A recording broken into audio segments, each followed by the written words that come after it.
तो केमिस्ट्री में बेटा क्वेश्चन नंबर 6 पे हम लोग आ रहे हैं। ये क्वेश्चन भी फिजिकल केमिस्ट्री का है। द वैल्यू ऑफ लॉग के base 10 for the reaction A to B, delta H delta S, ये सब दिए हुए हैं। तो ये जो क्वेश्चन है बेटा थर्मोडायनेमिक्स के टॉपिक का हो गया। ये जो रिएक्शन है ए टू बी, इसके लिए अपने को लॉग के चाहिए और लॉग के का रिलेशन डेल्टा जी नॉट के साथ होता है, लॉग बेस 10 के का। Delta G naught equal to -2.303 RT log base 10 के। अब इसके लिए आपको डेल्टा एच नॉट यानी एंथैल्पी दी हुई है, डेल्टा एच नॉट यानी एंट्रोपी चेंज दिया हुआ है, आर दिया हुआ है और ये वैल्यू दी हुई है 2.303, 8.314, 298। न्यूमेरिकल का ही क्वेश्चन है ये, इंटीजर टाइप। तो delta G not famous equation, delta H not minus T delta S, thermodynamics में बहुत ही इंपॉर्टेंट इक्वेशन है ये। It is delta H not की वैल्यू -54.67, ये यूज किया -54.67 इंटू 1000। क्यों किया? क्योंकि किलो जूल है, उसको जूल में कन्वर्ट करना है। Minus R T minus T delta S, तो टी की वैल्यू है 298 और डेल्टा एस की वैल्यू है 10 जो कि जूल पर मोल में है। तो ये वैल्यू आ जाएगी -57050। ये वैल्यू अपन यूज करेंगे -2.303 RT delta G naught equal to -2.303 RT log base 10 के, और हमसे सिर्फ इसी की वैल्यू पूछ रहा है।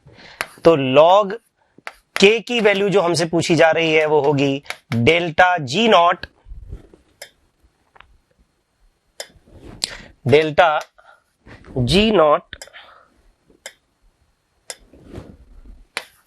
माइनस में अपॉन 2.303 RT। 2.303 RT की वैल्यू डायरेक्टली ये देखो, ये क्वेश्चन में दी हुई है 5705 और ये इससे मैच भी कर रहा है।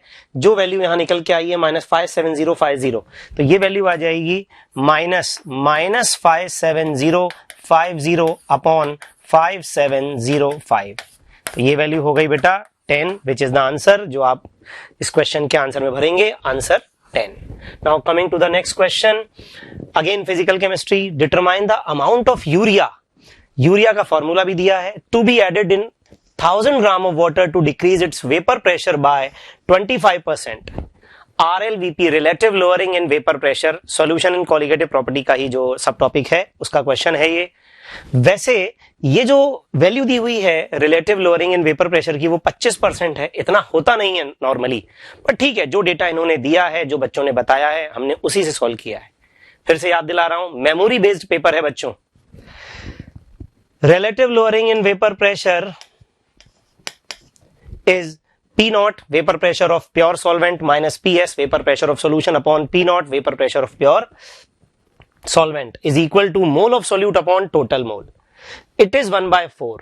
Now 4n is equal to, यहां से आ जाएगा 4n is equal to n plus n, n is equal to n/3। n/3 का मतलब 1000/18। n क्या है? सॉल्वेंट के मोल। सॉल्वेंट है पानी, पानी के मास की वैल्यू दी हुई है 1000 ग्राम, तो मोल आ गया, और उसके बाद 1000/3 इंटू 18 ये आ गए यूरिया के मोल, और इसका मोलर मास है 60। तो आंसर आएगा 10,000/9 ग्राम यूरिया, विच इज 1111.1 ग्राम। ये आप न्यूमेरिकल में भरेंगे नियरेस्ट इंटीजर में, तो 1111 ग्राम आंसर आ जाएगा।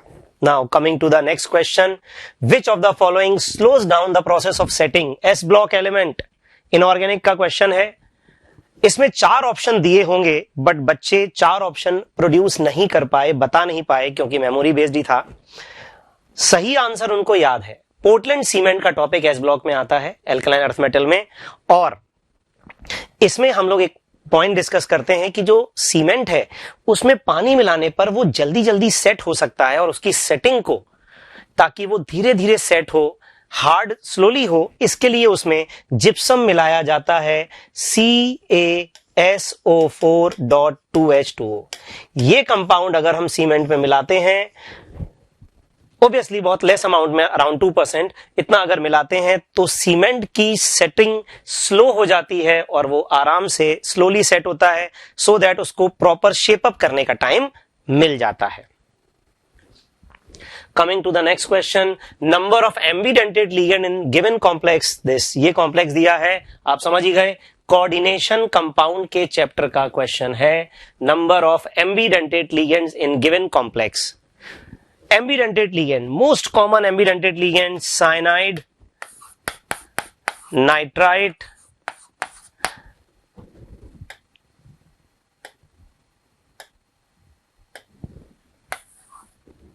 साइनेट और थायोसाइनेट, ये मोस्ट कॉमन एम्बिडेंटेट लिगेंड्स हैं और इसमें से SCN दिया हुआ है कितने, 4। तो इस सवाल का आंसर हो गया 4, न्यूमेरिकल टाइप आंसर है, 4 एम्बिडेंटेट लिगेंड्स हैं। Coming to the next question, redox reaction पर ऊपर बेस्ड है। ये रिएक्शन दी हुई है जिंक मेटल के साथ। ये रिएक्शन देख के मुझे मेटलर्जी का एक प्रोसेस याद आ रहा है, मैक आर्थर साइनाइड प्रोसेस, जो गोल्ड और सिल्वर की मेटलर्जी में यूज किया जाता है। इसमें ये पूछा है कि ये जो गिवन रिएक्शन है ये रिडॉक्स है या डिस्प्लेसमेंट है, कॉम्बिनेशन है या डिकम्पोजिशन है, और इसके ऑप्शंस दिए हुए हैं करेक्ट कॉम्बिनेशन के। ऑब्वियसली आपको करेक्ट कॉम्बिनेशन ही बताना है। तो अगर हम इस रिएक्शन को ध्यान से देखें तो जिंक का ऑक्सीडेशन नंबर 0, यहां गोल्ड का ऑक्सीडेशन नंबर 0, यहां जिंक का +2 और ये गोल्ड का +1। तो एक बात तो क्लियर है, बिकॉज यहां पे चेंज इन ऑक्सीडेशन नंबर बेटा हो रहा है और इसीलिए ये रिएक्शन रिडॉक्स है। ओके, दूसरी बात, क्या ये डिस्प्लेसमेंट है? यस, साइनाइड के साथ गोल्ड का कॉम्प्लेक्स है और जिंक उसको डिस्प्लेस कर रहा है। साइनाइड के साथ जिंक अपना खुद का कॉम्प्लेक्स बना रहा है और गोल्ड को इसने फ्री कर दिया 0 ऑक्सीडेशन नंबर में। तो दिस इज डिस्प्लेसमेंट रिएक्शन। तो इसका मतलब answer first A and B, redox reaction, displacement reaction, ये दोनों करेक्ट होंगे।